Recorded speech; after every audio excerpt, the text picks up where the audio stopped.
Guess what? I slept with the groom. With an energy that suggested she might follow up with a yay, Sue blurted this out. The room is in total chaos. I can see my parents at a nearby table, looking like they're about to faint. But contrary to the situation around me, my mind began to regain its composure. Hunter slept with Sue? No, that can't be. Because, well, I am Savannah, a completely average 28-year-old, graduated from an average university, working a regular job at a big corporation. I'm not a failure by any means, but I've always been, for better or worse, just average. Average in studies, in sports, in socializing with friends. I'm not particularly remarkable, nor do I have any standout features. That hasn't changed as I became an adult. I've tried hard, but I'm just average at work and at household chores. Come to think of it, my upbringing was pretty average too. Parents who are company employees, living a standard lifestyle. Even for university, I attended on a scholarship, and until recently, I was paying back a fixed amount every month. I'm not complaining, and I'm genuinely thankful to my parents for raising me this far. But the fact remains that my life has been nothing but average so far. On the other hand, my best friend Sue has led a life that's complete opposite of mine.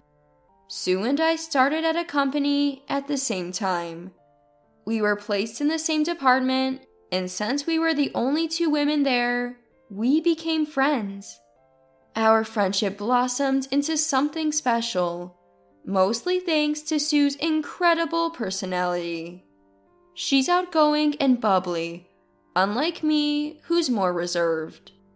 Despite her beauty, her Ivy League degree, and her wealthy upbringing, she's never pretentious. Sure, she's confident and always surrounded by good-looking, successful guys. But that's because she's competent and incredibly charming. She's also incredibly observant and proactive, qualities I wish I had. It's different from me. Yet, every time I think about how different Sue and I are, it bugs me. I sigh heavily and press the enter key with more force than necessary. 5 years into the job, I'm used to the work, even if I'm not the most efficient. So, while lost in thought, my fingers kept typing away. Suddenly, a soft thud hits the back of my head. What's the sigh for, Savannah? Frustrated much? Not painful, but I hold the back of my head and turn around in my chair. Sue's standing there, a rolled-up document in hand. Sue, come on, you're not making much progress, are you? Lunch is in 30 minutes. Sue peeks at my desk and comments, sounding exasperated. I've heard that before, but today it stings a bit. What? Is it that time already? I better hurry. I check the time and refocus on my work. I have to finish by 3 p.m. So, where are we going for lunch? Sorry. I don't have time for lunch. What? That's your fault for being slow. Let's go. Let's go to that Italian place on Maple Street. But I don't have time. When I turn around, Sue's already gone. She bounces off, probably heading to the restroom. I can see her petite figure leaving the floor. Her beautifully curled chestnut hair sways against her slender back. A female colleague stop their work and stare. She's so pushy. That's the privileged girl in her. I can't help but grumble. Not listening to people is one of Sue's flaws. But I know she means well. Maybe she's just trying to take me out for a break because she noticed I'm not being productive. Regaining my composure, I concentrate on my work for the next 30 minutes until lunch. The Italian restaurant Sue loves is a 5-minute walk from the office. It's a stylish place, delicious, and not the kind where an office worker would casually have lunch. At $30 for lunch, it's a place I'd never go to alone. Oh man, I really need a boyfriend. We're both pushing 30, you know? Time to settle down and leave the job grind behind, don't you think? Savannah, you're dating someone, right? Even though her tone is casual, she handles her knife and fork with surprising skill. You can tell she comes from a good upbringing, I think to myself as I twirl pasta onto my fork. Yeah, I am, I reply and suddenly remember something. Oh right, we decided to get married next month. Upon hearing this, the smooth movement of Sue, sitting across from me, abruptly stops. What? Her surprised shout drowns out the elegant classical music playing in the background. Hold on, since when did this happen? You never told me! Well, he just proposed last week, and we haven't really had a chance to talk. Wait, what's your boyfriend like, Savannah? You never mentioned him before. Her eyes, framed by her prominent eyelashes, glare at me with a malicious expression. It's Sue who hasn't listened to my stories, but I'm used to her by now. I brush off the tension with a sigh and start talking about my boyfriend. He's a graduate of one of the country's most prestigious universities and currently works for a top-tier company. We've had a steady, peaceful relationship for 2 years since meeting at work. Being with him feels reassuring, and above all, I can be myself, which feels good. However, nearing 30, I'd been feeling uneasy about whether we'll just keep dating or eventually marry. Then he proposed, as if reading my thoughts. So, I was thinking of asking you to give a speech at the wedding. Sue, is that okay? I share what I've been contemplating ever since the proposal. She gives me a hesitant answer, but eventually agrees. I'm not surprised. Sue has a lot of pride. She probably isn't thrilled about being outdone by her best friend. Lost in thought, I don't notice her face tighten. Finally, the day of the wedding arrives. Before the ceremony starts, Sue pops her head into the dressing room. Congratulations, Savannah! The stunning beauty, outshining even the bride, walks into the room with a smile. My husband Hunter is there, so I take the opportunity to introduce them. Sue, thank you. This is my husband Hunter. Hunter, this is my best friend Sue. Nice to meet you. I'm Hunter. I've heard a lot about you from Savannah. Thank you for being here today. Hunter smiles warmly at Sue and bows his head. Nice to meet you. I'm Sue. Look at you, Savannah. When did you snag such a handsome guy? In her usual manner, Sue smiles back at Hunter. Then, surprisingly, she leaves the dressing room without making any excuses to stay longer. I can't shake the feeling that something's off. Ever since I announced my marriage, Sue's been acting a little distant. As I watch the door Sue just exited through, lost in thought, Hunter mutters, I wonder what's up with her. Huh? I look up to find him making a puzzled face. His hand on his chin, deep in thought. Asking what was on his mind, he mentioned he also felt a little uneasy around Sue. She looked at my face and for a moment seemed surprised, like she recognized me from somewhere. He spoke, but seems like he couldn't quite remember where he might know her from. Sue was undeniably beautiful. It's not like you'd easily mistake her for someone else. No clear answers emerged, but the ceremony went on. The spacious venue was filled with round tables, and everyone, old friends and new, beamed with joy. Sitting at the head table, the reality of getting married began to sink in. For so long, I thought I'd never marry. I always considered my life and each day in it as pretty average. Whether being unmarried was normal or not, I had planned to live my life alone. That was until I met Hunter. The ceremony moved smoothly, and now it was time for the best friend speech. I found myself looking at Sue. She stood up, heels clicking as she elegantly walked toward the podium. Truly, Sue looked as beautiful as usual today, or even more beautiful than usual. I wish she would find someone special soon. Although, being the catch she is, she must be picky, I thought. But then, she looked at me with a devilish grin. "Savannah, congrats! I debated whether to say this, but I don't want to hide anything from my best friend. Especially not after you're married and it could cause chaos." And with that, Sue's face lit up with a cunning smile. Wait, what? The room became restless. My once calm heart got suddenly shaken.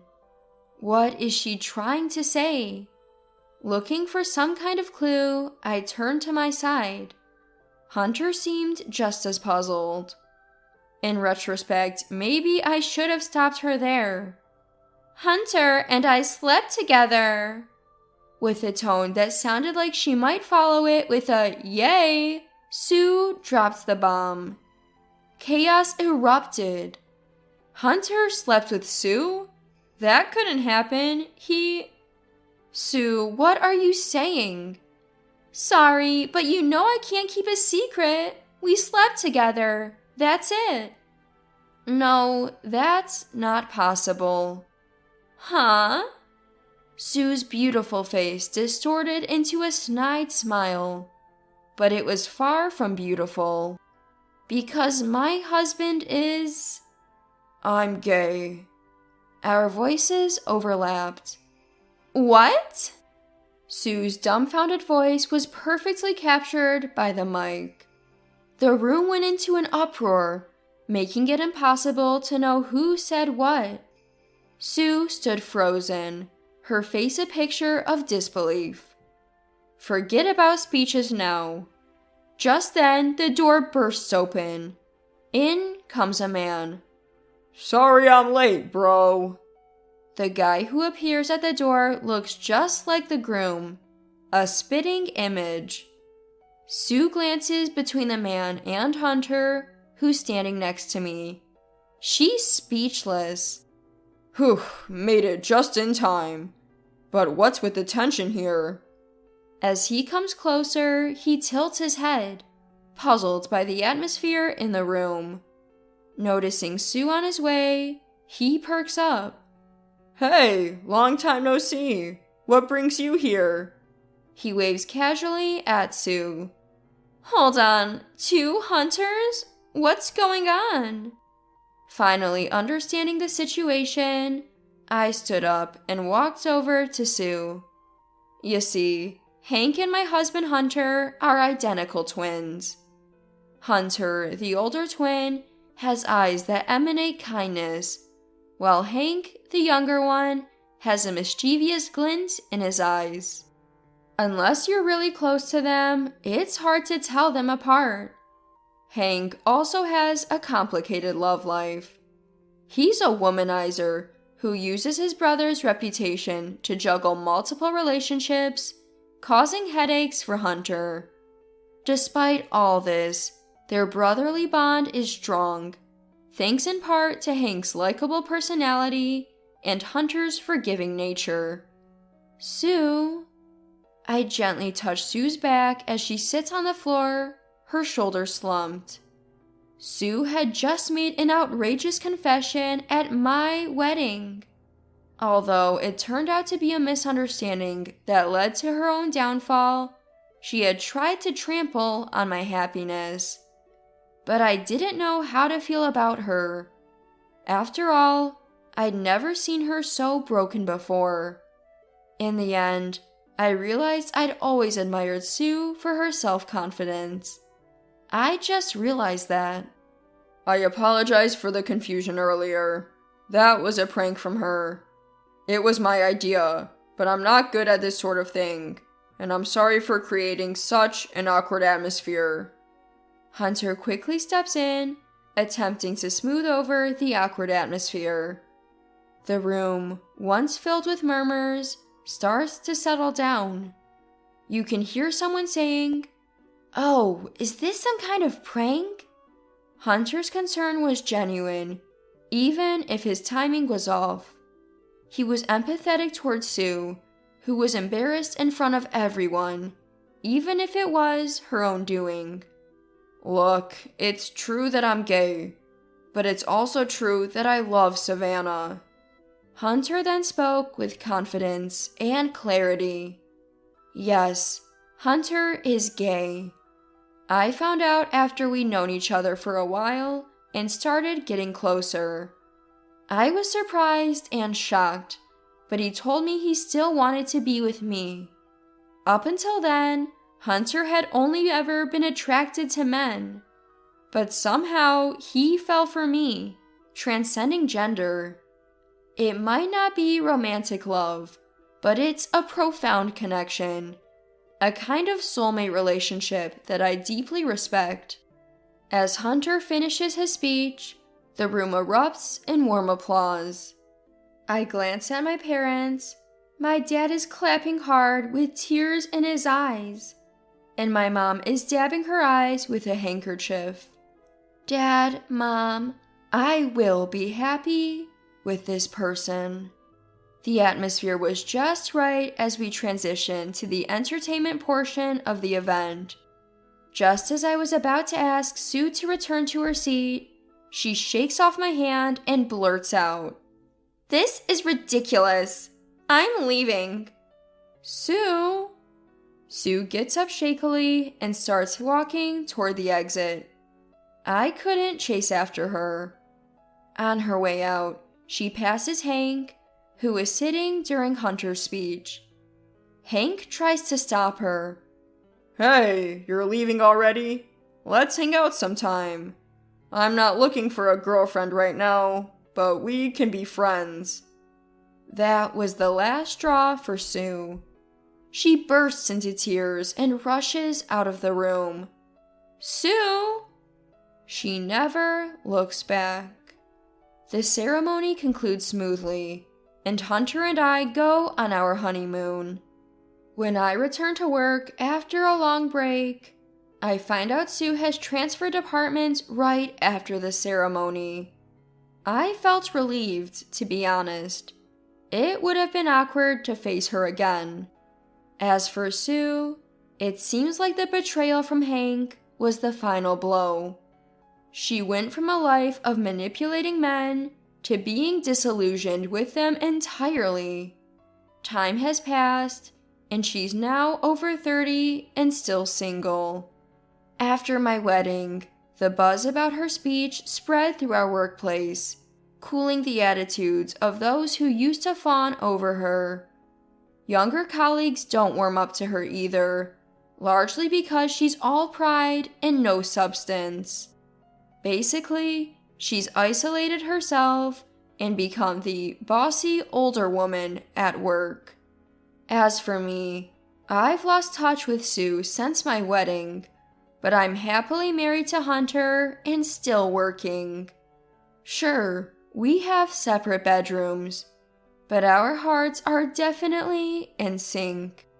I can proudly say we're each other's one and only. Marrying Hunter opened my eyes to what true love really is. Every day is so filled with happiness. It makes me wonder what I was so unhappy about when I thought my life was just average.